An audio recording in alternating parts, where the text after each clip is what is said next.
हम जान रहे हैं कि जो सवाल है दीक्षा भूमि से रिलेटेड, जो लोगों के मन में है, जो लोग डेली पूछ रहे हैं, वो हम डायरेक्ट उन सवालों का जवाब स्मारक समिति से लेने की कोशिश कर रहे हैं। आज हमारे साथ विलास गजहाटे सर हैं, जो 365 दिन कंटिन्यू अपडेट में बने रहते हैं दीक्षा भूमि के, जितने भी एक्टिविज़म है या एक्टिविटी है उससे जुड़े रहते हैं, और ये इसको पूरा वो अपने तरीके से अंडर प्रिविलेज में और अपने अंडर यानी अपने अंडर कंट्रोल में इसको देख रेख के तरीके से वो रखते हैं। हम देखते हैं सर कि एक कंट्रोवर्सी खड़ी हुई दीक्षा भूमि से, जो देश भर में चला, व्हाट्सएप पे चला, फेसबुक पे चला, लोगों में काफ़ी कन्फ्यूज़न था, पर एक स्मारक समिति सामने आके उन्होंने काफ़ी सवालों का उत्तर देने की कोशिश की। लेकिन आज हम देखते हैं कि जिस तरीके से राजनीतिक गुटों का विरोध हो रहा है, विगत कई सालों से राजनीतिक लोग यहाँ के स्टेज को शेयर किए हैं, पर ये जो निर्णय आपने लिया है इसको पब्लिक काफ़ी एक तरीके से वेलकमिंग कर रही है, इसके लिए क्या आपकी सोच रही है? ये बहुत अच्छा निर्णय हुआ है, स्मारक समिति ने सबने मिलकर ये निर्णय लिया है कि लोगों का जो रोष है, लोगों का जो गुस्सा है कि इस दीक्षा भूमि पर हमेशा राजनीतिक लोगों को लाया जाता है, यहाँ धार्मिक काम नहीं होता है। लेकिन राजनीतिक लोग इसके पहले भी जब यहाँ आते थे वो राजनीतिक करके नहीं आते थे। सीएम, डिप्टी सीएम, पीएम, ये एक संवैधानिक पद है। उस पद पे शायद कोई भी रहे, कोई भी जाति धर्म का, कोई भी पक्ष का रहे, वो पक्ष और जात का नहीं होता है, वो उस एक संविधान पद का वो व्यक्ति होता है, उसलिए उसको यहाँ बुलाया जाता है। लेकिन इस समय जो लोगों का रोष है, जो अम्बेडकर अधिनियम का गुस्सा था, उन्होंने कहा, और हमने भी जन्मत का कदर करते हुए इस साल ये निर्णय लिया है कि इस वक्त धम्मपीठ और मुख्य कार्यक्रम में भंते ही धम्म प्रचार और प्रसार के ऊपर अपना मनोगत व्यक्त करेंगे, और भारत में बौद्ध धम्म कैसा और आगे बढ़ेगा उसके लिए उनके पास क्या प्लानिंग है, वो क्या योजना है उनके पास, वो सब उन लोग वहाँ से संबोधित करेंगे। इस वक्त भारत के प्रमुख राज्यों से और नागपुर शहर और महाराष्ट्र से और विशेषतः विदर्भ के जो भंते जी है, जैसे भंते आनंद, प्रज्ञाशील जी, भंते संगरत्न मानके एवं भदंत ज्ञानबोधि, इन लोगों, और भंते सत्यशील महाथेरो कामठी। भंते सत्यशील महाथेरो तो उनका निवासी यहाँ दीक्षा भूमि पर था, जो भदंत आनंद कौशल्यान जी के शिष्य थे।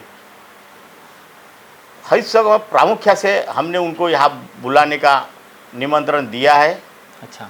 और उसी तरह इस देश के विभिन्न 20 राज्यों में सारे प्रमुख भंतियों को, साउथ के हो, उत्तर के हो, पूर्व के हो, यानी पूरी दुनिया से आ रहे हैं, भारत देश के जो दुनिया के स्पेशली भारत देश से हर राज्य से एक बुलाया है, और उनको एक हम बोलेंगे कि आपके राज्य में धम्म का प्रचार क्या हो रहा है, क्या चाहिए, और आपकी क्या योजना है, और हमसे आपको क्या सहयोग चाहिए और आप हमको क्या सहयोग देंगे। काफ़ी अच्छा इनिशिएटिव है सर। हम देखते हैं कि बुद्धिज़्म विज्ञानवाद की बात करता है, बुद्धिज़्म टेक्निकल चीज़ों की बात करता है, आईटी सेक्टर से लेके हर जगह बुद्धिज़्म के जो थॉट्स है वो प्रचलित हैं। हाँ। लेकिन हम देखते हैं कि जो आज दीक्षा भूमि यानी आईटी युग का ज़माना है। हाँ। यहाँ गाइड नहीं है, जिस तरीके से लोगों के मन में प्रश्न उत्पन्न होता है, इसकी हिस्ट्री जानने के लिए यहाँ पे कुछ ऐसा संसाधन नहीं है। हम देखते हैं देश अभी एक तरीके से टेक्निकल हब बन गया है, यानी हर चीज़ पे बटन पे आपको हिस्ट्री मिलती है। तो ऐसा स्मारक समिति की तरफ से भविष्य में,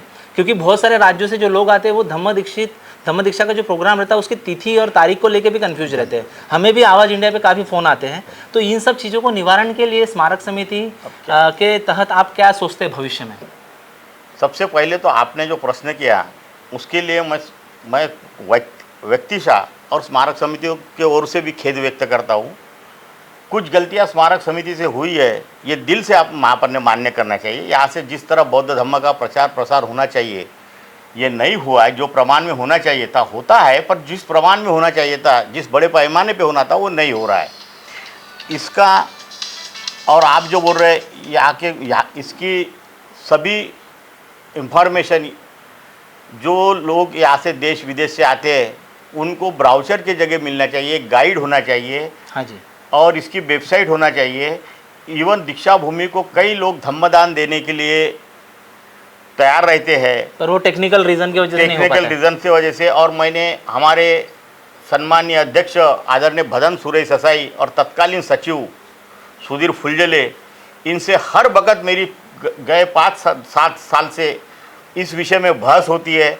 मैं उनको कहता हूं कि आप छापिए, ब्राउचर छापिए, हिंदी और इंग्लिश में छापिए और लोगों को दे दीजिए कि जो भी आता है उसको अगर वो ब्राउचर मिला तो उसको दीक्षा भूमि की इंफॉर्मेशन पूरी तरह मिली जाएंगी, पूरा ये हो जाएगा। और कई लोग ऐसे हैं, जैसे बॉम्बे में मैं जाता हूँ, दिल्ली में जाता हूँ, कई IAS IPS अधिकारी है, उनका मार्च में इनकम टैक्स का इशू आता है, वो बोलते हैं यार हम 5 लाख रुपए 10 लाख रुपए दीक्षा भूमि को देना चाहते हैं, लेकिन हमारा वहाँ आना नहीं होता। वो भी ऑनलाइन करो। इसके लिए मैं कई बार, मेरा अब बोलने में कोई हरकत नहीं, और मैं आपको मालूम होगा स्पष्ट बोलता हूँ, भंते और सुधीर फुलझले से मेरा कई बार झगड़ा हुआ कि भाई आप वेबसाइट क्यों नहीं खोलते हो, आप उसको बैंक का ये क्यों नहीं करते तो इसका सोल्यूशन कैसा देखते हैं सर? अभी नए हमारे सचिव डॉक्टर राजेंद्र गवई जी गवई आए हैं। हाँ जी। इसमें कमलताई गवई आया है, माजी लेडी गवर्नर। हाँ जी। अच्छे लोग आए इसमें, डॉक्टर आगलावे आए, डॉक्टर चंद्रशेखर मेश्राम जी है, दाभाड़े जी है।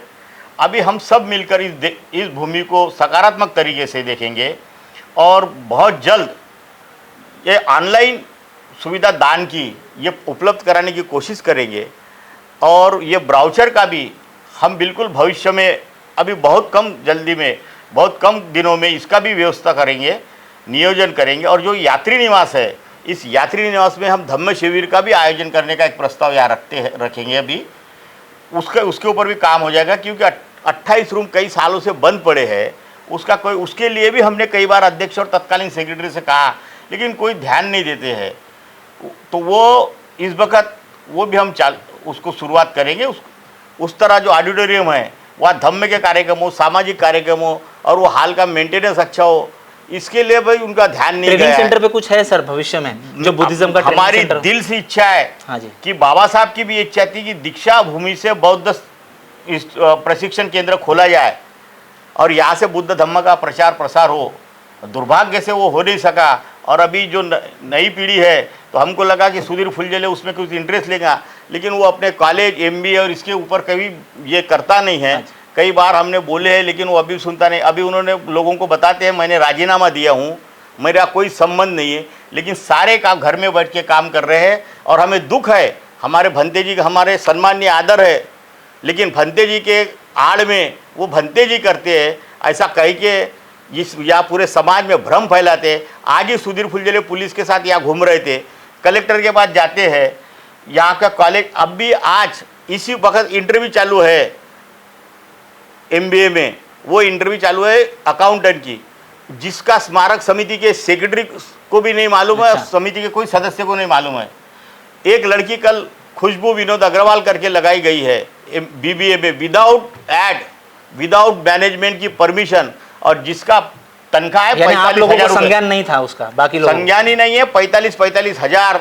एक तो और आश्चर्य की बात है, आशीष त्रिवेदी नाम का एक व्यक्ति जिसका समाज में विरोध है, समाज बोलता है यार जोसेफ और आशीष त्रिवेदी कौन है। वो आशीष त्रिवेदी का एक ही उदाहरण आपको बताता हूँ, इस पे आपको उसकी कल्पना आ जाएगी। आशीष त्रिवेदी MBA में एस्टैब्लिशमेंट ऑफिसर जूनियर करके 32,000 पगार उठाता है। वही आशीष द्विवेदी 9 ग्रेड में डॉक्टर अंबेडकर महाविद्यालय में साइकिल स्टैंड का चौकीदार करके 30,000 रुपये उठाता है। अभी 2,000 उसके और बढ़ गए। उस दिन मैंने उनको पूछा, पिछले मीटिंग में दोनों थे, तो रातों रात उसको सुपरवाइजर बना दिए, काय का साइकिल स्टैंड का। अब आप बताओ साइकिल स्टैंड पे सुपरवाइजर रहता क्या कभी?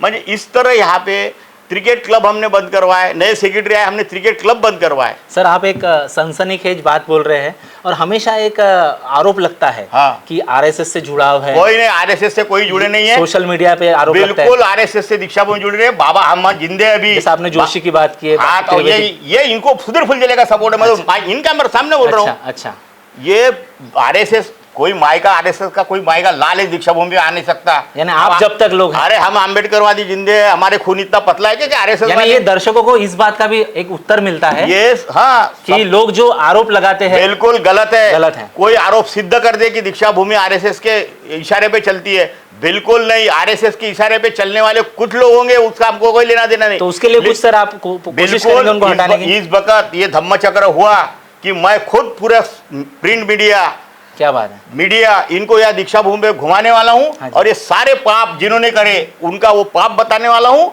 और खुला बोलने वाला, और इसकी सरकार से मांग करने वाला हूँ कि इसकी इंक्वायरी करो, और समाज को भी बोलूंगा इसकी इंक्वायरी करो, और ये जो दीक्षा भूमि पे गलत लोग बैठे हैं इनको यहाँ से हटाया जाए, दबाव बनाएंगे। अंत में सर, दर्शकों के लिए जो इस बार का जो अक्टूबर का जो सेलिब्रेशन है, जो उत्सव फेस्टिवल होने वाला है, उसके ऊपर स्पष्टता से जो तारीखें है और शेड्यूल है, आप कम शब्दों में बताइए सर। 11 तारीख को पंचशील ध्वज का ध्वजारोहण हमेशा की तरह होगा, 11 अक्टूबर को। उसके बाद शाम को धम्म परिषद रहेंगी। दूसरे दिन सवेरे 9 बजे जो अपनी सामूहिक बुद्ध वंदना होती है धम्मचक्र प्रवर्तन के दिन 12 तारीख को, वो सुबह 9 बजे होगी और शाम को 6 बजे मुख्य समारंभ होगा। लेकिन ये दोनों समारंभ भिक्षु संघ के उपस्थिति में संपन्न होंगे। इस समय स्टेज पे सिर्फ स्वागत करने समिति के लोग, सेक्रेटरी, कोई अन्य सदस्य जो बाहर से मेहमान हैं उनका स्वागत करने के लिए सिर्फ स्टेज पे जाएंगे। बाकी हमारा समिति का कोई भी सदस्य, कोई भी पदाधिकारी इस समय स्टेज पे नहीं रहेगा, जैसे हमारे सेक्रेटरी ने बताया। उसी तरह कल मेरे को कुछ लोग मिलने आए, जिसमें शेवाड़े जी है, उनका ऐसा कहना है कि मेरे को 11 तारीख को अनिरुद्ध शेवाड़े 11 तारीख को मेरे को 11 तारीख दी जाए, जो सिंगर है कि नागपुर शहर के और विदर्भ के कुछ लोग, जिस तरह अपन पहले 2-2 गाने सब गायकों को देते थे महाराष्ट्र से आए वाले, उस तरीके का एक कार्यक्रम का उन्होंने प्रयोजन भेजा है, नियोजन कर भेजा है। आज हमें उस पर चर्चा हम लोग करेंगे और अच्छा निर्णय, अच्छा उनका ये है नियोजन। और 12 तारीख को शाम को मेरे को बोले, भाऊ मैं कोशिश कर रहा हूँ पर जहाँ तक मैं सब करूँगा, आनंद शिंदे 12 तारीख को यहाँ गाएगा, वो भी उन्होंने मुझसे कहा है। तो यह एक दोनों प्रपोजल उन्होंने मेरे को दिए हैं, अभी भी मिल के गए वो। मैं उनको बोला ये मैं प्रस्ताव यहाँ रखता हूँ, और ये लोग समाज को बाबा साहब के प्रबोधन पर गाने मिलेंगे ना, अच्छी बात है। श्रमण परंपरा और वैदिक परंपरा, ये कॉन्फ्लिक्ट हम सालों से देखते हैं, हजारों सालों से देखते आए। काफ़ी सालों के बाद दीक्षा भूमि पे एक श्रमण कल्चर, जो एक तरीके से जो नागवंशी कल्चर है, जो द्रविडियन कल्चर है, जो आम्बेडकराइट कल्चर है, इसके कुछ प्रोग्राम्स की झलक के बारे में गजघाटे साहब बता रहे थे। और कुछ जो प्रश्न हैं लोगों के, हम स्मारक समिति के सदस्यों से जानने की कोशिश करेंगे। आप जुड़े रहिए आवाज़ इंडिया से।